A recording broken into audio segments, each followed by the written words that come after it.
Franchement, Gérard Romero, tu reviens en force et ça fait vraiment trop plaisir. Mais sur ce, salut à tous les amis, j'espère que vous allez bien. Écoutez, moi ça super, aujourd'hui on se retrouve pour une toute nouvelle vidéo et oui sur l'actualité du FC Barcelone. Pourquoi il y a quelques secondes j'ai dit que Gérard Romero revenait en forme?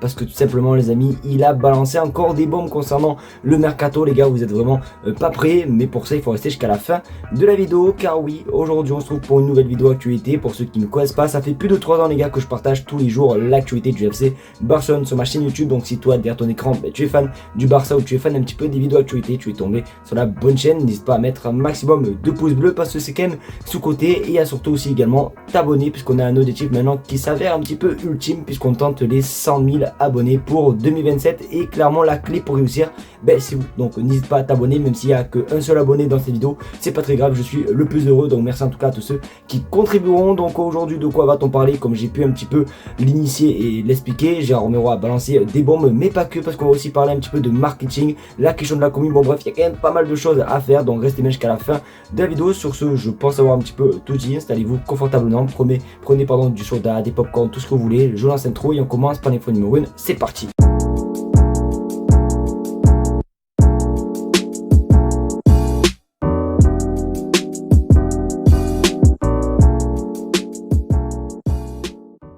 Vous savez, on va commencer par la tradition, parce que oui les amis, on va commencer par la traditionnelle question pour la commu, parce que vous le savez, j'essaie de vous faire participer, vous les abonnés, dans chacune de mes vidéos, en plus simplement parce que vous avez juste à écrire des commentaires sous les vidéos et chaque jour je sélectionne un commentaire et je le partage en vidéo, et le commentaire que j'ai sélectionné est en fait une question, parce que ces derniers temps c'est que des messages, bon, gentils les amis, je ne dis pas le contraire, mais des fois j'aimerais bien avoir des questions à répondre. Là cette fois-ci c'est une question qui se porte concernant le Camp Nou, parce que oui, je vous ai montré il y a quelques jours des images du Camp Nou, comme quoi ils étaient en train de faire les travaux du toit, et du coup voici la question de l'abonné: comment serait le nouveau Camp Nou? Donc merci à toi déjà pour ton commentaire, et du coup en fait ça dépend, parce que le Camp Nou sera fait en plusieurs étapes. Il y a notamment l'étape où on va le récupérer en septembre. Alors vous l'imaginez en voyant ces photos là de la rénovation, vous vous doutez très bien qu'il n'y aura pas le stade complètement fini à partir de septembre, mais en septembre le Camp Nou devrait ressembler à ça. Donc on peut le voir, il y a 2 rangées, il y a 2 étages, ce qui veut dire 60 000 personnes dans cette enceinte pour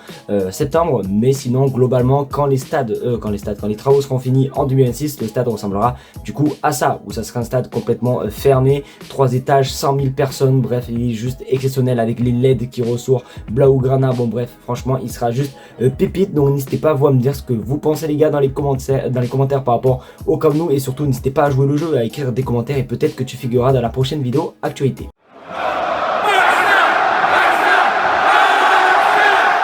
Je vais peut-être vous rappeler des souvenirs, ou peut-être que vous en souvenez pas, mais vous le savez que le Barça, avant chaque début de saison en Liga, ils ont un trophée qui se joue tout simplement au Camp Nou, bon du moins à la maison, le fameux trophée Gamper. Alors chaque année c'est toujours des équipes un petit peu différentes. La saison dernière c'était l'AS Monaco, d'ailleurs on avait perdu à la maison, je m'en souviens, c'était fait beaucoup critiquer, mais du coup on connaît nos prochains adversaires pour tout simplement le trophée Gamper. Et honnêtement autant vous dire que Fabregas va être de retour à Barcelone. Donc du coup les amis, je vous parle de, regardez sur votre écran, le club italien de Com sera l'adversaire de Barcelone dans le trophée Gamper, et ça profitera pour récupérer, du moins pour revoir des anciens joueurs, notamment Alex Valle qui a clairement signé là-bas. On va revoir simplement notre ami Cesc Fabregas ou bien même Sergio Roberto. Donc voilà, ça va être un match plutôt cool. Après bon, forcément le Barça va être largement favori, mais voilà, en tout cas ça sera bel et bien le club de Como. Donc n'hésitez pas à vous à me dire ce que vous pensez les gars dans les commentaires concernant cette rencontre. Est-ce que vous allez le regarder, oui ou non? Alors généralement, comme j'ai dit, cette compétition, du moins cette finale, se joue littéralement, allez, peut-être le week-end avant le début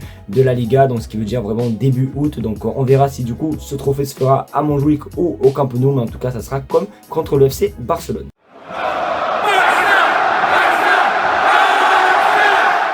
On va parler un petit peu business, et autant vous dire que la saison du Barça en termes de finances c'est plutôt bien réussi. J'entends encore des gens qui disent: oh vous êtes endetté, qu'est-ce que vous voulez faire comme mercato, etc.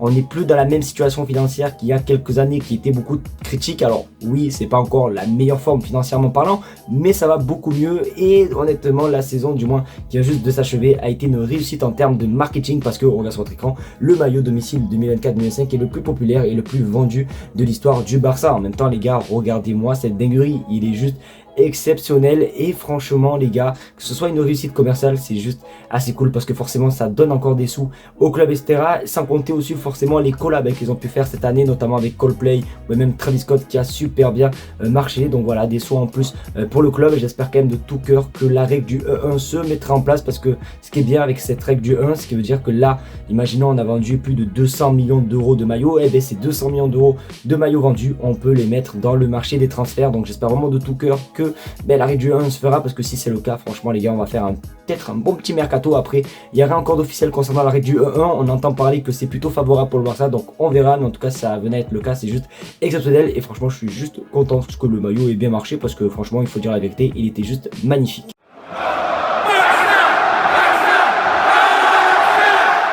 Gérard Romero, j'avais l'impression que tu avais disparu, parce que c'est vrai que Gérard Romero était simplement un journaliste Barça qui parlait beaucoup, voilà, qui donnait toujours des infos, etc. tout au long de l'année. C'est vrai que cette année 2025 on l'a pas trop vu, et là depuis cette semaine il commence à se réveiller, et ça c'est quand même assez cool parce qu'il balance des infos concernant le mercato. Vous savez, ces infos les plus croustillantes, vraiment exceptionnelles, et du coup il a parlé concernant le poste de gardien. Vous savez, le Barça est sur Juan Garcia, le gardien de l'Espagnol Barcelone, et du coup c'est vrai que quand même ça commence à s'avancer un petit peu concernant l'arrivée de ce gardien. Alors oui, il fait chaud, j'ai une goutte, on regarde sur votre écran. Ces dernières heures, il y a eu des signes que Juan Garcia est plus proche d'accepter une offre du FC Barcelone, mais ce n'est pas encore sûr qu'il vienne. Le marché bouge constamment, les petits potes. Alors c'est pas sûr aussi qu'il vienne, parce que tout dépend aussi de l'avenir de Szczęsny. Szczęsny, alors d'après les dernières nouvelles les gars, peut-être que quand vous allez voir la vidéo, il aura déjà prolongé, mais ça semble vraiment très proche pour Szczęsny, pour une prolongation avec le FC Barcelone. Donc je pense pas que si Szczęsny prolonge, je pense pas que le Barça va s'amuser à prendre Juan Garcia. Après, c'est pas une mauvaise idée, parce que oui, que ce soit Szczęsny ou même Ter Stegen sont des gardiens qui sont pas non plus si jeunes que ça, et je pense que le Barça devrait investir sur un gardien d'avenir, donc c'est pas si bête que ça. Après, moi, si j'ai une préférence au poste de gardien, un jeune, bon après il faut mettre 30 millions d'euros, c'est simplement Lucas Chevalier, le gardien du LOSC, qui est vraiment plutôt parfait. Mais voilà, en tout cas, on peut voir que ouais, peut-être qu'il va accepter l'offre du Barça, je sais pas, donc on verra les amis. Pour Juan Garcia, n'hésitez pas à vous me dire ce que vous pensez les gars dans les commentaires concernant ce gardien. Est-ce que vous voulez au Barça, oui ou non? Les commentaires sont tout simplement ouverts à tous les amis, donc on verra, et comme on dit à chaque fois, affaire à suivre.